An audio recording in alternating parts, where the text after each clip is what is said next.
सबसे पहले last lecture की डीपीपी की कुछ इंपॉर्टेंट क्वेश्चंस डिस्कस कर लेते हैं, जिसका 15th क्वेश्चन है कि हमें x और y की डिस्प्लेसमेंट दे रखी है टाइम के रिस्पेक्ट में।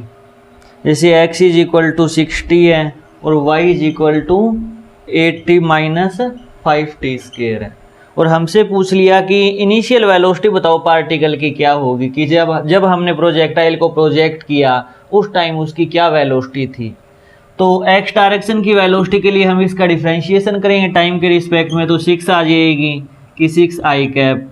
अगर y डायरेक्शन की वेलोसिटी कैलकुलेट करें तो 8 माइनस का 10t j कैप।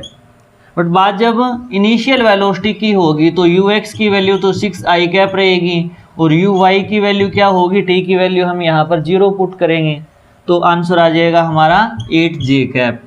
तो u की वैल्यू होगी, दोनों का स्क्वायर करके जोड़ेंगे तो 10 मीटर पर सेकंड आ जाएगा। तो हमारा इसका बी ऑप्शन राइट होगा। नेक्स्ट क्वेश्चन है हमारा 17 क्वेश्चन। 17 में दे रखा है कि मैक्सिमम रेंज की वैल्यू 22 दे रखी है, तो आर मैक्स होता है जो वो यू स्क्वायर बाई जी के बराबर होता है।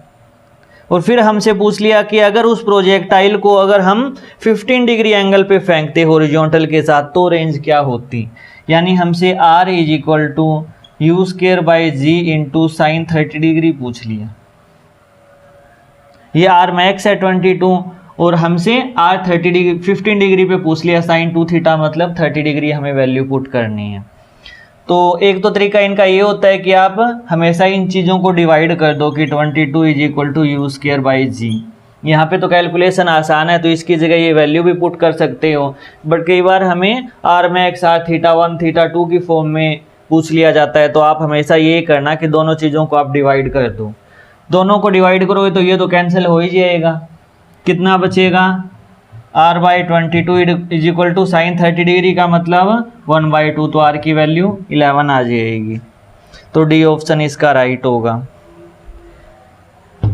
18 क्वेश्चन, बहुत अच्छा क्वेश्चन कि एक प्रोजेक्टाइल को हमने v0 वेलोसिटी के साथ प्रोजेक्ट किया और इसका एंगल दे दिया अल्फा। जैसे ही हमने इसको प्रोजेक्ट किया तो एक बंदा यहाँ से भागना स्टार्ट हुआ, वह उस प्रोजेक्टाइल को कैच करना चाहता है, तो वह किस वेलोसिटी से भागे कि इसको कैच कर ले। तो इसकी जो हॉरिजॉन्टल वेलोसिटी होगी, यानी इस v0 का जो हॉरिजॉन्टल कंपोनेंट होगा v0 कोस अल्फा, यानी यह प्रोजेक्टाइल x डायरेक्शन में इस वेलोसिटी से जा रहा है, तो इस बंदे को इस जो यहाँ पर ओरिजिन पे है बंदा, उस बंदे को भी इसी वेलोसिटी से भागना पड़ेगा, तभी तो इसके साथ साथ भाग पाएगा ना, क्योंकि इसकी जो हॉरिजॉन्टल वेलोसिटी होगी वही वेलोसिटी इस बंदे की हॉरिजॉन्टल डायरेक्शन में होनी चाहिए, तभी इस पार्टिकल को वह कैच कर पाएगा। तो v0 कोस अल्फा हमारा आंसर होगा इसका।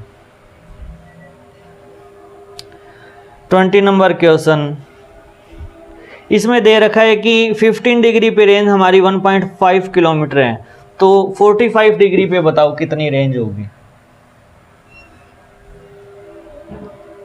यानी u square by g sine 30 degree की वैल्यू 1.5 है, तो u square by g sine 45 का मतलब साइन 90 डिग्री पे रेंज बताओ कितनी होगी।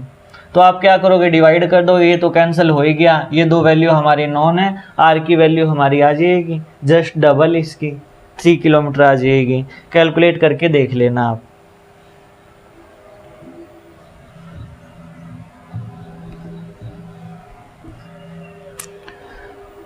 नेक्स्ट क्वेश्चन है कि एक बॉडी को थीटा एंगल के साथ प्रोजेक्ट किया जाता है, एक और बॉडी है जिसकी भी सेम वेलोसिटी है, थीटा विद वर्टिकल किया जाता है, तो टाइम ऑफ फ्लाइट बताओ। यानी एक को तो हॉरिजॉन्टल के साथ थीटा एंगल पे प्रोजेक्ट करें और एक को वर्टिकल के साथ, तो टाइम ऑफ फ्लाइट t1 क्या होगा 2u sine theta divided by g, और दूसरे का क्या होगा 2u sine 90 minus theta by g हुआ, क्योंकि यहाँ पर एंगल हमारा क्या है, दूसरे प्रोजेक्टाइल के केस में वर्टिकल के साथ थीटा है, तो हमारा हॉरिजॉन्टल के साथ तो 90 माइनस थीटा होगा ना। अब हमसे पूछ लिया इन दोनों का रेशियो बताओ, तो दोनों का रेशियो कैलकुलेट करेंगे। 2u बाई जी से 2u बाई जी कट गया, sine theta by cos theta आ गया, यानी tan थीटा आ गया हमारा रेशियो। तो tan थीटा रेशियो 1 आ जाएगा, टाइम ऑफ फ्लाइट का रेशियो। 22 नंबर क्वेश्चन आसान है, 24 करते हैं इसके बाद। ये इक्वेशन ऑफ ट्रेजेक्ट्री का क्वेश्चन है।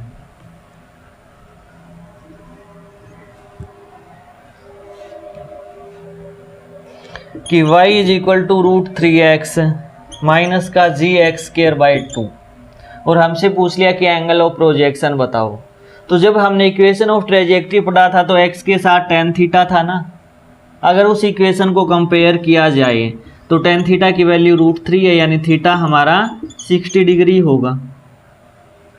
इसको जस्ट आपको कंपैरिजन करना है अपनी स्टैंडर्ड रिजल्ट के साथ, यानी tan थीटा की वैल्यू हमें √3 दे रखी है। सेम टू सेम हमारा नेक्स्ट क्वेश्चन के साथ कंपैरिजन है कि y is equal to 16x minus का 5x²/4।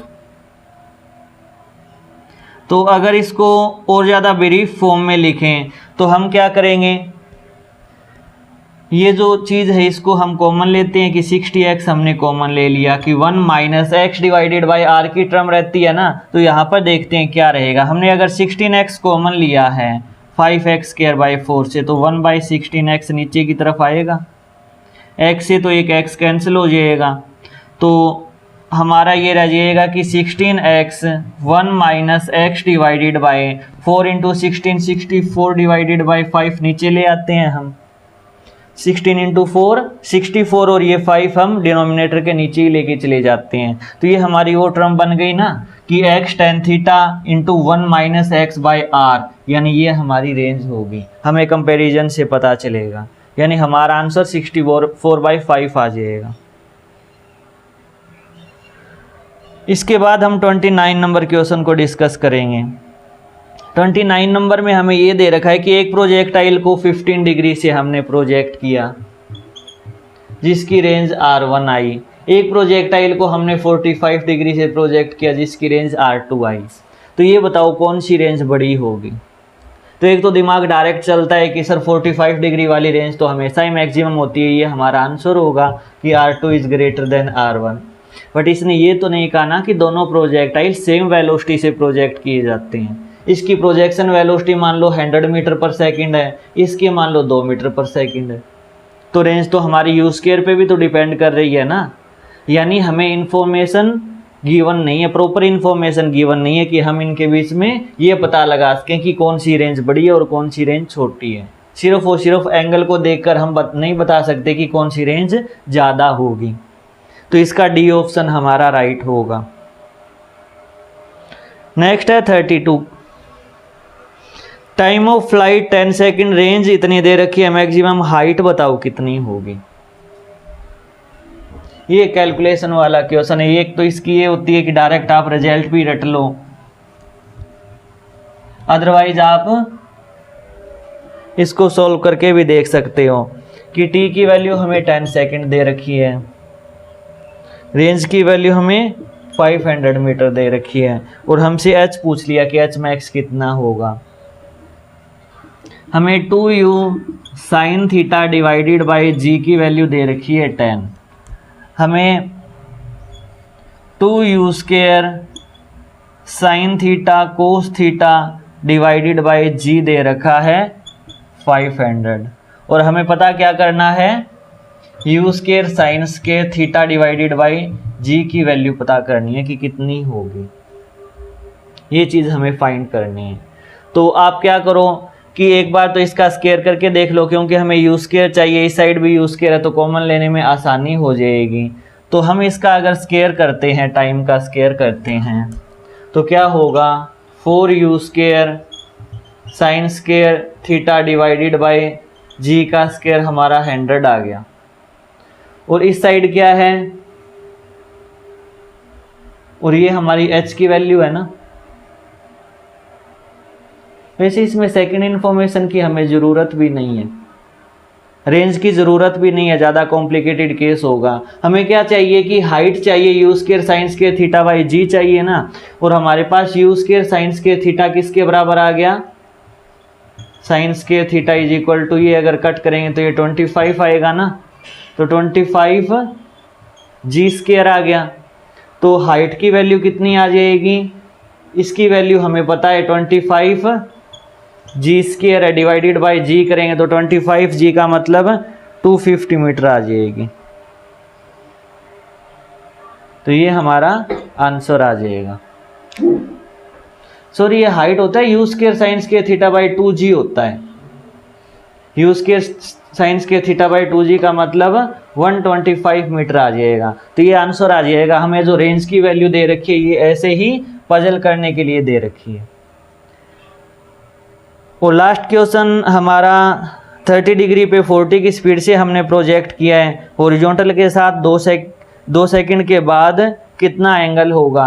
तो लास्ट क्लास में हमने एक एग्जांपल किया था कि 2 सेकंड बाद वह टॉप पॉइंट पे पहुंच जाएगा, तो इसका एंगल हमारा 0 डिग्री होगा।